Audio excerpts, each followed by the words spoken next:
ಅದನ್ನು complete witness ಆಗಿ ಯಾರೋ ಒಬ್ಬ ಸ್ಥಳೀಯ ರೌಡಿನ ಇಟ್ಕೊಂಡು ಕಂಪ್ಲೀಟು ಅದನ್ನು ನಡೆಸ್ತಾ ಇದ್ದಾರೆ. ಮನೋಹರ್ ಬಳ್ಳಾರಿ ಅಂತಕ್ಕಂಥವ್ರು ನಮ್ಮ ಕಾರ್ಮಿಕರ ಮೇಲೇ ದಬ್ಬಾಳಿಕೆ ಮಾಡೋಕ್ಕೆ ಬೆದರಿಕೆ ಹಾಕಕ್ಕೆ ಬಂದರು.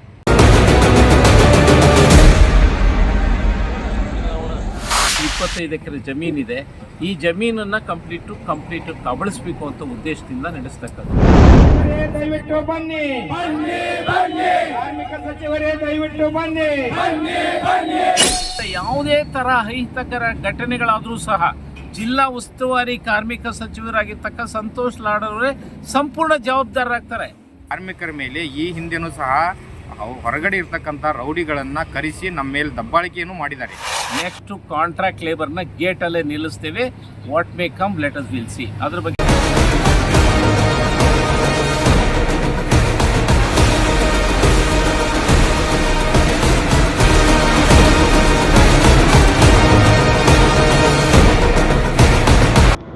ವೀಕ್ಷಕರೇ, ಅವಳಿ ನಗರದ ಪ್ರತಿಷ್ಠಿತ ಕಂಪನಿಗಳಲ್ಲೊಂದಾದ BDK ಸಂಸ್ಥೆಯು ಕೈಗಾರಿಕಾ ಕ್ಷೇತ್ರದಲ್ಲಿ ತನ್ನದೇ ಆದ ವರ್ಚಸ್ಸು ಹೊಂದಿದೆ.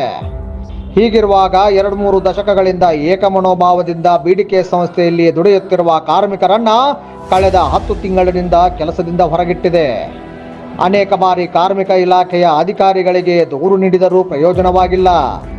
ಆದರೆ ಗುಜರಾತ್ ಮೂಲದ ಕನ್ನಡ ವಿರೋಧಿ ಮಾಲೀಕ ಕನ್ನಡಿಗ ಕಾರ್ಮಿಕರ ಬದುಕನ್ನ ಬೀದಿಗೆ ತಳ್ಳಿ ತಮಾಷೆ ನೋಡುತ್ತೆ ಎಂದರೆ ಅದು BDK ಸಮೂಹದ ಆಡಳಿತ ವಿಭಾಗದಿಂದ ಹಿಡಿದು ಅದರ ಮಾಲೀಕ ಎನಿಸಿಕೊಂಡವನಿಗೂ ಬಂತು ಬಿಡುಗಾಲ ಎಂತಲೇ ಅರ್ಥ ಅಲ್ವಾ? ಪ್ರಮುಖವಾಗಿ ಇವತ್ತು BDK ವಾಲ್ಸ್ನಲ್ಲಿ ಕಳೆದ 20-25 ವರ್ಷಗಳಿಂದ ನಿರಂತರವಾಗಿ ಕಾರ್ಮಿಕರು ಕೆಲಸ ಮಾಡ್ಕೊಳ್ತಾ ಇದ್ದಾರೆ. ಇದರೊಳಗಡೆ 261 ಜನ 180 ಜನ ಕಂಪ್ಲೀಟು ಕಾಂಟ್ರಾಕ್ಟ್ ಪರ್ಮನೆಂಟ್ ವರ್ಕರ್ಸ್ ಇದ್ದಾರೆ. 261 ಜನ ಕಾಂಟ್ರಾಕ್ಟ್ ಲೇಬರ್ ಇದ್ದಾರೆ. ಇದರೊಳಗಡೆ ಕಾನೂನು ಬಾಹಿರವಾಗಿ ಕಂಪ್ಲೀಟ್ ಆಡಳಿತ ವರ್ಗ ಕಾಂಟ್ರಾಕ್ಟ್ ಲೇಬರ್ ಮುಖಾಂತರ ಕೆಲಸ ಮಾಡಿಸ್ತಾ ಇದ್ದಾರೆ. ಅವರು ಯಾವುದು ಲೈಸೆನ್ಸ್ ಕೊಟ್ಟಿರ್ತಕ್ಕಂಥದ್ದೇ ರಾಂಗ್. ಕಾರ್ಮಿಕ ಇಲಾಖೆಯ ಸಹಾಯಕ ಕಾರ್ಮಿಕ ಆಯುಕ್ತರು ಏನು ಮಾಡಿದ್ದಾರೆ, ಅವ್ರ ಹತ್ರ ಹಣ ಪಡೆದು ಕಂಪ್ಲೀಟು ಅವರಿಗೆ ಲೈಸೆನ್ಸ್ ಇಶ್ಯೂ ಮಾಡಿದ್ದಾರೆ. ಯಾವುದೇ ಕಾರಣಕ್ಕೂ ಸಹ ಕಾಯಂ ಸ್ವಭಾವದ ಕೆಲಸನ ಕಾಂಟ್ರಾಕ್ಟ್ ಕೊಡೋದಕ್ಕೆ ಅವಕಾಶ ಇಲ್ಲ ಕಾಂಟ್ರಾಕ್ಟ್ ಆ್ಯಕ್ಟ್ ಒಳಗಡೆ. ಆದರೆ ಅವ್ರು ಏನು ಮಾಡಿದ್ದಾರೆ, ಮಾಲೀಕನಿಗೆ ಕಾಂಟ್ರಾಕ್ಟ್ ಲೈಸೆನ್ಸ್ ಕೊಟ್ಟಿದ್ದಾರೆ. ಅಂದರೆ ಇದು ಕಾನೂನಿನ ವಿರುದ್ಧವಾಗಿ.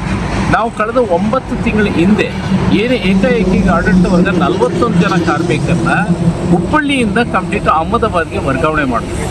ಆದರೆ ಈ ಸ್ವಿಮ್ಸ್ ಟೆಕ್ನಾಲಜಿ ಅಂತ ಏನು ಇವತ್ತು ನಡೆಸ್ತಾ ಇದ್ದಾರೆ, ಇದರ ಯಾವುದೇ ಒಂದು ಕಂಪ್ಲೀಟು ವ್ಯವಸ್ಥೆ ಅಲ್ಲಿಲ್ಲ. ಅಹಮದಾಬಾದ್ನಲ್ಲಿ ಅಲ್ಲಿ ಯಾವುದೋ ಕಂಪನಿ ಒಳಗಡೆ ಹೋಗಲ್ಲಿ ಕೆಲಸ ಮಾಡು ಅಂತ ಹೇಳಿದ್ರೆ ಅದಕ್ಕೆ ಅವಕಾಶ ಇಲ್ಲ ಕಾನೂನು. ನಮ್ಮಲ್ಲಿ ಅಂಗೀಕೃತ ಸ್ಥಾಯಿ ಆದೇಶಗಳು ಸಹ ಇದರೊಳಗಡೆ ಇದೆ. ಯಾವುದೇ ಕಂಪನಿ ರನ್ ಮಾಡಬೇಕಾದ್ರೆ ಅದರೊಳಗಡೆ ಅದರದ್ದೇ ಆಗಿರ್ತಕ್ಕ ನಿಯಮಾವಳಿಗಳಿದೆ. ಆ ನಿಯಮಾವಳಿಗಳ ಪ್ರಕಾರ ಒಂದು ಕಡೆಯಿಂದ ಇನ್ನೊಂದು ಕಡೆ ವರ್ಗಾವಣೆ ಮಾಡೋದಕ್ಕೆ ಅವಕಾಶ ಇಲ್ಲ. ಅದನ್ನು ಉಪ ಕಾರ್ಮಿಕ ಆಯುಕ್ತರ ಕಚೇರಿ ಒಳಗಡೆ ಆಗಿರ್ತಕ್ಕ ಅದು ಒಂದು ನಿರ್ಣಯ ಆಗಿದೆ. ಅದು ತತ್ವಗಳು ಸಹ ಬಂದಿದೆ. ಆದರೆ ಏಕಾಏಕಿಗೆ 41 ಜನ ವರ್ಗಾವಣೆ ಮಾಡಿರ್ತಕ್ಕದ್ದು ಇಲ್ಲೀಗಲ್ ಅಂತ ಈಗ ಆಲ್ರೆಡಿ ಕಾರ್ಮಿಕ ಇಲಾಖೆ ತಿಳಿಸಿದ್ದಾರೆ. ಇದಲ್ಲದೆ ಇವತ್ತೇನಾಗಿದೆ, 11 ಜನನ ಆಫೀಸ್ ಬೇರರ್ಸ್ನು ಸಹ ಸಸ್ಪೆಂಡ್ ಮಾಡಿದ್ದಾರೆ. ಸಣ್ಣ ಯಾವುದೇ ನೆಪ ಇಲ್ಲದೆ ಅವ್ರನ್ನ ಸಸ್ಪೆಂಡ್ ಮಾಡಿದ್ದಾರೆ. ಅದನ್ನು ಕಂಪ್ಲೀಟು ವಿಟ್ನೆಸ್ ಆಗಿ ಯಾರೋ ಒಬ್ಬ ಸ್ಥಳೀಯ ರೌಡಿನ ಇಟ್ಕೊಂಡು ಕಂಪ್ಲೀಟು ಅದನ್ನು ನಡೆಸ್ತಾ ಇದ್ದಾರೆ. ಟೋಟಲ್ ಈ ಆಡಳಿತ ವರ್ಗ ಏನು ಅಂತಂದರೆ, they are not A professional run ಮಾಡಬೇಕು ಅಂತ ಅಲ್ಲ. ಇದನ್ನು ಯಾವುದೇ ಒಂದು 25 ಎಕರೆ ಜಮೀನಿದೆ. ಈ ಜಮೀನನ್ನು ಕಂಪ್ಲೀಟು ಕಬಳಿಸ್ಬೇಕು ಅಂತ ಉದ್ದೇಶದಿಂದ ನಡೆಸ್ತಕ್ಕದ್ದು. BDK ವಾಲ್ಸ್ ಬಗೆಗೆ ಇಡೀ ಪ್ರಪಂಚದಾದ್ಯಂತ ಒಳ್ಳೆ ಹೆಸರಿದೆ. Brand value. ಹುಬ್ಬಳ್ಳಿಗೆ ಅದು ಒಂದು ಹೆಸರುವಾಸಿ ಆಗಿರ್ತಕ್ಕ ಇದ್ರೊಳಗಡೆ ಅನುಭವ ಸ್ಕಿಲ್ಡ್ ಇರ್ತಕ್ಕ ಕಾರ್ಮಿಕರು ಕಂಪ್ಲೀಟ್ 25 ವರ್ಷದಿಂದ ಕೆಲಸ ಮಾಡ್ತಿದ್ದಾರೆ. ಆದರೆ ಈ ವರ್ಕರ್ಸ್ನ ತೆಗೆದುಬಿಟ್ಟು ಕಾಂಟ್ರಾಕ್ಟ್ ವರ್ಕರ್ಸು ಚೀಪಾಗಿ, ಯಾಕೆಂದರೆ ಒಬ್ಬ ಪರ್ಮನೆಂಟ್ ವರ್ಕರ್ಸ್ ಕೊಡೋ ಸಂಬಳನ 3 ಜನ ಕಾಂಟ್ರಾಕ್ಟ್ ಲೇಬರ್ ಕೊಡ್ಬೋದು ಅಂತ ಹೇಳಿ ಅವ್ರಿಗೆ 10,000 12,000 ಹಿಂಗೆ ಕೊಟ್ಬಿಟ್ಟು ಕಾಂಟ್ರಾಕ್ಟ್ ಲೇಬರ್ನ ತೊಗೊಂಡು ಅವ್ರ ಕಡೆ ಕೆಲಸ ಮಾಡಿಸ್ತಾ ಇದ್ದಾರೆ. ಅಂದರೆ ಇವತ್ತು 25 ವರ್ಷ ಇರ್ತಕ್ಕ ಕಾರ್ಮಿಕರನ್ನ ಆಚೆ ಹಾಕಬೇಕು, ಕಾಂಟ್ರಾಕ್ಟ್ ಲೇಬರ್ ಕೈಲಿ ಕೆಲಸ ಮಾಡಬೇಕು ಅನ್ನೋ ಒಂದು ನೀತಿನೋ. ಇದ್ರ ಬಗೆಗೆ ನಾವು ಹೇಳಿದ್ವಿ, ಅವರಿಗೆ ಕಾಂಟ್ರಾಕ್ಟ್ ಲೈಸೆನ್ಸ್ ಕೊಟ್ಟಿರ್ತಕ್ಕಂಥದ್ದೇ ರಾಂಗ್ ಅಂತ ಹೇಳಿ ಪ್ರಶ್ನೆ ಮಾಡಿದಾಗ ಕಾರ್ಮಿಕ ಇಲಾಖೆಯವರು ಪರಿಶೀಲನೆ ಮಾಡಿ ಅವ್ರಿಗೆ ಕೊಟ್ಟಂಥ ಎಲ್ಲ ಕಾಂಟ್ರಾಕ್ಟ್ 261 ಜನ ವರ್ಕರ್ಸ್ ಏನಿದ್ದಾರೆ ಆ 5 ಜನ ಕಾಂಟ್ರಾಕ್ಟರ್ ಲೈಸೆನ್ಸ್ಗಳನ್ನ ರದ್ದುಪಡಿಸ್ತಾರೆ. ಕಾಂಟ್ರಾಕ್ಟ್ ಆಕ್ಟರ್ ರದ್ದುಪಡಿಸಿದ್ರೆ ಈಗ ನಿಮ್ಮ ಮುಂದೆನೇ ಒಳಗಡೆ ಕಾಂಟ್ರಾಕ್ಟ್ ವರ್ಕರ್ಸ್ನ ಕರ್ಕೊಂಡು ಹೋದ್ರು. ಯಾಕೆಂದರೆ ಅದಕ್ಕೆ ಅವಕಾಶ ಇಲ್ಲ. ಯಾಕೆಂದರೆ ಒಂದು ಸರಿ ಕಾಂಟ್ರಾಕ್ಟ್ ಲೈಸೆನ್ಸ್ ತೆಗೆದ ಮೇಲೆ ಕಾಂಟ್ರಾಕ್ಟ್ ಅಬಾಲಿಷನ್ ಆ್ಯಕ್ಟಲ್ಲಿ ಲೈಸೆನ್ಸ್ ಇಲ್ಲದೆ ಇದ್ದರೆ ಒಳಗಡೆ ಕಾರ್ಮಿಕರನ್ನ ಕೆಲಸ ಮಾಡೋದಕ್ಕೆ ಅವಕಾಶ ಇರ್ಬೋದು. ಇದ್ರೊಳಗಡೆ ದೌರ್ಜನ್ಯದಲ್ಲಿ ಕಂಪ್ಲೀಟ್ ಅವರು ಕಾಂಟ್ರಾಕ್ಟ್ ಲೇಬರ್ನ ಇಟ್ಕೊಂಡು ಕೆಲಸ ಮಾಡ್ತಿದ್ದಾರೆ. ನಿಮ್ಮ ಜಿಲ್ಲೆಯವರಾಗಿರ್ತಕ್ಕ ಸಂತೋಷ್ ಲಾಡ್ ಅವರು ಸಚಿವರಿದ್ದಾರೆ. ಆ ಸಚಿವರು ಇದ್ರ ಬಗೆಗೆ ಏನು ಕಾರ್ಮಿಕ ಇಲಾಖೆ ಅಧಿಕಾರಿಗಳು ಮಾಡ್ತಕ್ಕ ಏನು ಒಂದೊಂದು ಕಾನೂನು ಬಾಹಿರ ಚಟುವಟಿಕೆಗಳಿದೆ ಅದ್ರ ಮೇಲೆ ಕ್ರಮ ವಹಿಸಬೇಕು ಕೂಡಲೇ. ಇವತ್ತು ಕಾಂಟ್ರಾಕ್ಟ್ ಲೈಸೆನ್ಸ್ ಕೊಟ್ಟು ಈಗ ಕಾಂಟ್ರಾಕ್ಟ್ ಅಬಾಲಿಷ್ ಆಗಿರುವಾಗ ಅಲ್ಲಿ ಹೋಗಿ ಕೆಲಸ ಮಾಡೋರ ಮೇಲೆ ಕ್ರಮ ತಗೊಂಡು ಮ್ಯಾನೇಜ್ಮೆಂಟ್ನ ಪ್ರಾಸಿಕ್ಯೂಟ್ ಮಾಡಬೇಕು, ಅವ್ರ ಮೇಲೆ ಶಿಸ್ತಿನ ಕ್ರಮ ಮಾಡಬೇಕು. ಆದರೆ ಅವ್ರು ಏನು ಮಾಡ್ತಾ ಇಲ್ಲ. ಅಲ್ಲಿ ಒಬ್ರು ಯಾರೋ ಶ್ವೇತಾ ಸಂಗಮ್ ಅಂತ ಇದ್ದಾರೆ, ಆ ಕಂಪ್ಲೀಟ್ ಏನು ಗೊತ್ತಾ ಹಣ ತಗೊಂಡು ಕಂಪ್ಲೀಟ್ ಅವ್ರ ಕೂಡ ಇನ್ವಾಲ್ವ್ ಆಗಿದ್ದಾರೆ. ನಮ್ಮ ಒತ್ತಾಯ ಇಷ್ಟೇ. ಈಗ ಒಂದು ನಾನು ಅಭಿನಂದನೆ ಸಲ್ಲಿಸ್ತೇನೆ ಸ್ಥಳೀಯ ಶಾಸಕರು ಜಗದೀಶ್ ಶೆಟ್ಟರು, ಅದಲ್ಲದೆ ಕಂಪ್ಲೀಟ್ ಇಲ್ಲಿ ಇರ್ತಕ್ಕ ಎಲ್ಲ ರೈತ ಸಂಘಟನೆಗಳು ಮತ್ತು ಬೇರೆ ಎಲ್ಲ ಸಂಘ ಸಂಸ್ಥೆಗಳು ಸಹ ಈ ಹೋರಾಟಕ್ಕೆ ಕಳೆದ 9 ದಿವಸದಿಂದ ನಿರಂತರವಾಗಿ ಬೆಂಬಲ ಕೊಡ್ತಾ ಇದ್ದಾರೆ. ನಮ್ಮ ಒತ್ತಾಯ ಏನು ಅಂತಂದರೆ ಇಲ್ಲಿ ಇಲ್ಲಿಂದ ವರ್ಗಾವಣೆ ಮಾಡಿದ್ದೀರ 41 ಜನ ಕಾರ್ಮಿಕರನ್ನ ಕೂಡಲೇ ಇಲ್ಲಿ ಕಂಪ್ಲೀಟು ರೀಇನ್ಸ್ಟೇಟ್ ಮಾಡಬೇಕು. ಅದಲ್ಲದೆ 12 ಜನ ಕಾರ್ಮಿಕರನ್ನೇನು ಇಲ್ಲಿ ಅಮಾನತು ಮಾಡಿದ್ದೀರಾ ಅವ್ರನ್ನೂ ಸಹ ನೀವು ವಾಪಸ್ ತಗೋಬೇಕು. ಇಲ್ಲದೆ ಹೋದರೆ ನಮ್ಮ ಹೋರಾಟ ಮುಂದುವರಿತದೆ. ಇದರಿಂದ ಯಾವುದೇ ಥರ ಅಹಿತಕರ ಘಟನೆಗಳಾದರೂ ಸಹ ಜಿಲ್ಲಾ ಉಸ್ತುವಾರಿ ಕಾರ್ಮಿಕ ಸಚಿವರಾಗಿರ್ತಕ್ಕ ಸಂತೋಷ್ ಲಾಡ್ ಅವರೇ ಸಂಪೂರ್ಣ ಜವಾಬ್ದಾರರಾಗ್ತಾರೆ. ಯಾಕೆಂದರೆ ಅವ್ರ ನೈತಿಕ ಹೊಣೆ ಅವರೇ ಹೊರಬೇಕಾಗ್ತದೆ.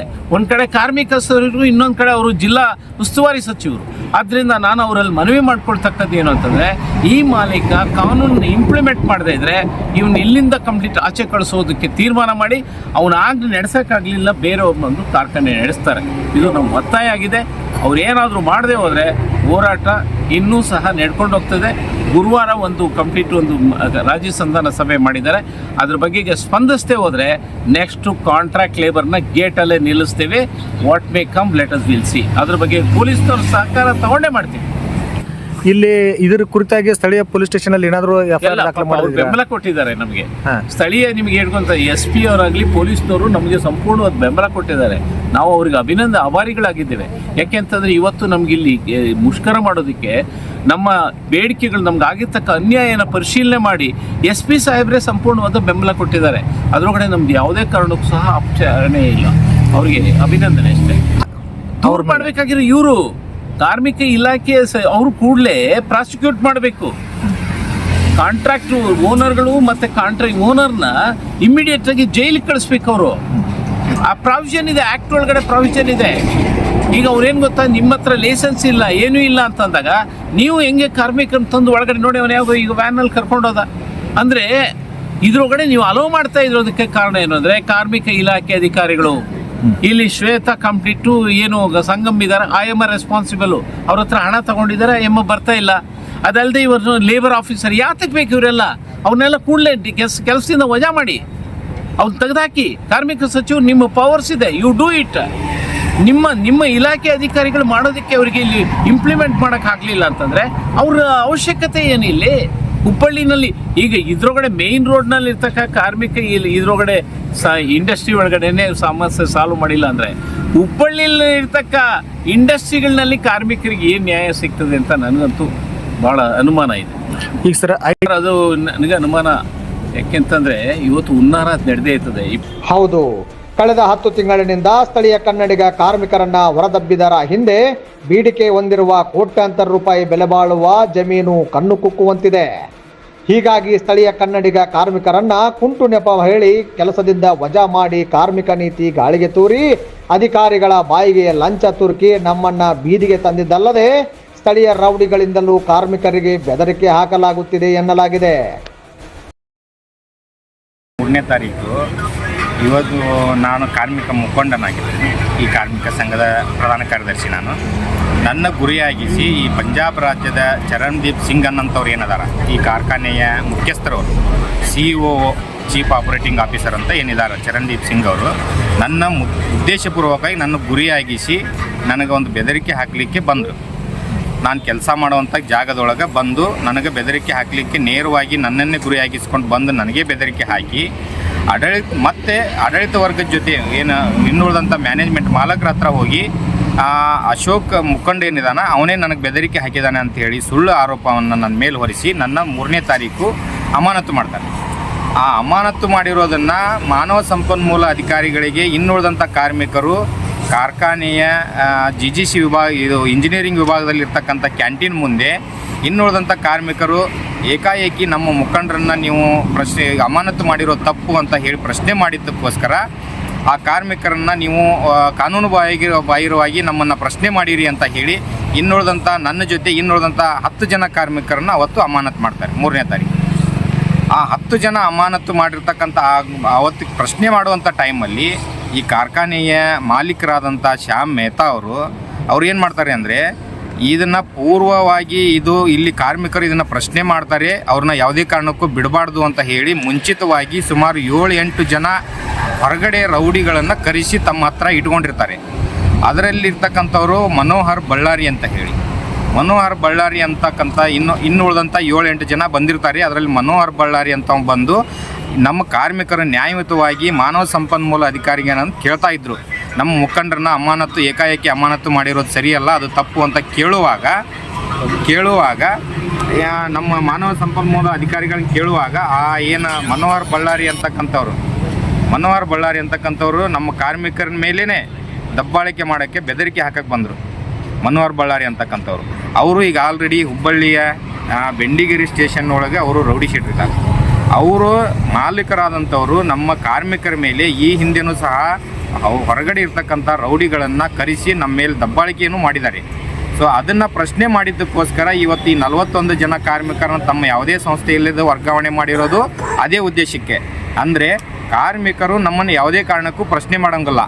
ನಾವು ಯಾರನ್ನಾದರೂ ಅಮಾನತು ಮಾಡ್ಬೋದು, ಯಾರನ್ನಾದ್ರೂ ರೌಡಿಗಳಿಂದ ಹೊಡೆಸಿದ್ರೂ ಸಹ ಕಾರ್ಮಿಕರು ನಮ್ಮನ್ನು ಪ್ರಶ್ನೆ ಮಾಡಬಾರ್ದು ಅಂತ ಹೇಳಿ ಬೆದರಿಕೆ ಹಾಕೋಕ್ಕೋಸ್ಕರ, ಕಾರ್ಮಿಕರ ಮೇಲೆ ಒತ್ತಡ ಹಾಕೋಕ್ಕೋಸ್ಕರ ಕಾರ್ಮಿಕರನ್ನು ಅಲ್ಲೇ ಅವರು ತಮ್ಮ ಏನೇ ಇದ್ರೂ ಅವ್ರು ಅಲ್ಲೇ ಇರಬೇಕು ಅನ್ನುವಂಥದ್ದು, ಯಾವುದೇ ಪ್ರಶ್ನೆ ಮಾಡಬಾರ್ದು ಅನ್ನೋ ಒಂದು ಉದ್ದೇಶಕ್ಕೆ, ಬೆದರಿಕೆ ಹಾಕುವ ಉದ್ದೇಶಕ್ಕೆ ಈ ಒಂದು ಅಮಾನತು ಮಾಡಿರೋದು, ವರ್ಗಾವಣೆ ಮಾಡಿರೋದು ಇದರಲ್ಲಿ ಈ ಒಂದು ಹುನ್ನಾರ ಸರ್. ಓಕೆ, ಈಗ ನೀವು ಯಾಕೆ ಆವಾಗಿನ ಸಂಬಂಧಪಟ್ಟಂಗೆ ಈ ವಿಷಯ ಸಂಬಂಧಪಟ್ಟಂಗೆ ಆವಾಗಲೇ ನೀವು ಸ್ಥಳೀಯ ಪೊಲೀಸ್ ಠಾಣೆಗೆ ಯಾಕೆ ಕಂಪ್ಲೇಂಟ್ ಕೊಡಲಿಲ್ಲ? ಆಲ್ರೆಡಿ ಕೊಟ್ಟಿದ್ದೆ ಸರ್. ನಮ್ಗೆ ಯಾವಾಗ ಈ ಘಟನೆ ಆಯಿತು ನಮ್ಮ CEO ಅವ್ರು ಬಂದು ನಮಗೇನು ಬೆದರಿಕೆ ಹಾಕಕ್ಕೆ, ವೈಯಕ್ತಿಕವಾಗಿ ನನಗೆ ಬೆದರಿಕೆ ಹಾಕಕ್ಕೆ ಬಂದರು. ಅವತ್ತಿನ ದಿನವೇ ನಾನು ಹೋಗಿ ಸ್ಥಳೀಯ ಪೊಲೀಸ್ ಸ್ಟೇಷನ್ ಠಾಣೆ ಒಳಗೆ ದೂರು ಕೊಟ್ಟಿದ್ದೀನಿ. ಆ ದೂರು ಕೊಟ್ಟಿದ್ದಾಗ ಆಮೇಲೆ ನಮ್ಮ CPI ಸಾಹೇಬ್ರು, ಗೋಕುಲ್ ರೋಡ್ CPI ಸಾಹೇಬ್ರು ಅದನ್ನು ಅವ್ರನ್ನೂ ಕರೆಸಿ ನಮ್ಮನ್ನು ಕರೆಸಿ ಇನ್ನು ಮುಂದೆ ಹಂಗೆ ಆಗಂಗಿಲ್ಲ, ಏನು 11 ಜನ ಅಮಾನತು ಮಾಡಿರಿ, ಅವ್ರನ್ನ ಒಳಗೆ ತೊಗೋರಿ ಅಂತ ಹೇಳಿದರು. ಇದೇ ಮಾಲಕರು ಬಂದು ಆಯ್ತು ಸರ ನಾನು 1 ವಾರ ಮಾತ್ರ ಸಸ್ಪೆಂಡ್ ಮಾಡ್ತೀನಿ, ಆಮ್ಯಾಗ ಒಳಗೆ ತೊಗೊತೀನಿ ಅಂತ ಹೇಳಿ ಪೊಲೀಸ್ ಸ್ಟೇಷನ್ ಒಪ್ಕೊಂಡು ಬಂದು ಇವತ್ತು 9 ತಿಂಗಳಾದ್ರೂ ಆ ಕಾರ್ಮಿಕರನ್ನ ಒಳಗೆ ತೊಗೊಂಡಿಲ್ಲ, ನನ್ನ ಒಳಗೆ ತೊಗೊಂಡಿಲ್ಲ ಸರ್. ಆಮೇಲೆ ಆ ರೌಡಿ ಶೀಟರ್ ಮೇಲೆ ಯಾವುದೇ ರೀತಿ ಕ್ರಮ ಆಗಿಲ್ಲ ಸರ್. ಈಗೇನು ಬಯಸ್ತೀರಿ ಸರ್ ನೀವು? ಸರ್ ನಾವು ಏನಂದರೆ ಈ ಕಾರ್ಮಿಕರ ಬಗ್ಗೆ ಈ ಮಾಲೀಕರಿಗೆ ಇರ್ತಕ್ಕಂಥ ಏನು ಕೇವಲವಾಗಿ ಕಾಣುವಂಥದ್ದು, ಆಮ್ಯಾಗ ಅವ್ರನ್ನ ಬೆದರಿಕೆ ಹಾಕುವಂಥದ್ದು, ಹೊರಗಡೆ ಜನನ ಕರೆಸಿ ಏನು ಬೆದರಿಕೆ ಏನೈತಿ ಆ ಮನೋಭಾವನ ಅವರು ಇಲ್ಲಿಗೆ ಬಿಟ್ಟು ಬಿಡಬೇಕು. ಅವನ ಮೇಲೆ ಕಾನೂನು ಕ್ರಮ ನಾವು ಆವಾಗಲೇ ತಗೋಂತ ಹೇಳಿಬಿಟ್ಟಿದ್ದೇವೆ ಸರ್. ಅವರು ಹೊರಗಡೆದವ್ರನ್ನ ಕರೆಸಿದ್ದಾರೆ, ಅದು ತಪ್ಪು. ಅವ್ರ ಕಾರ್ಮಿಕರನ್ನ ಬೆದರಿಸಿ ಉದ್ದೇಶದಿಂದ ಕರೆಸಿದ್ದಾರೆ, ಅವ್ರ ಮೇಲೆ ಕಾನೂನು ಕ್ರಮ ತಗೋಬೇಕಂತ ಆಲ್ರೆಡಿ ನಾವು ಪೊಲೀಸ್ ಸ್ಟೇಷನ್ ಒಳಗೆ ಕಂಪ್ಲೇಂಟ್ ಕೊಟ್ಟಿದ್ದೇವೆ ಸರ್. ಇಷ್ಟೆಲ್ಲ ನಡೆಯುತ್ತಿದ್ದರೂ ಕಾರ್ಮಿಕ ಸಚಿವ ಸಂತೋಷ್ ಲಾಡ್ ಮಾತ್ರ ಇತ್ತ ಕಡೆ ಗಮನ ಹರಿಸದಿರುವುದು ಕಾರ್ಮಿಕರನ್ನ ಮತ್ತಷ್ಟು ಕೆರಳಿಸಿದೆ.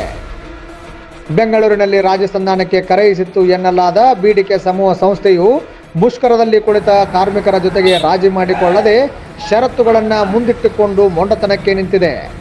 ಇದರಿಂದ ಕಾರ್ಮಿಕರ ಹೋರಾಟ ಇನ್ನು ಮುಂದೆ ಉಗ್ರ ಸ್ವರೂಪ ಪಡೆದುಕೊಳ್ಳುವ ಎಲ್ಲ ಲಕ್ಷಣಗಳು ಗೋಚರಿಸುತ್ತಿವೆ. ಅವಳಿ ನಗರದ ಪೊಲೀಸರು ಕೂಡ ಸ್ಥಳದಲ್ಲಿ ಬೀಡು ಬಿಟ್ಟಿದ್ದು ಅಲರ್ಟ್ ಆಗಿದ್ದಾರೆ.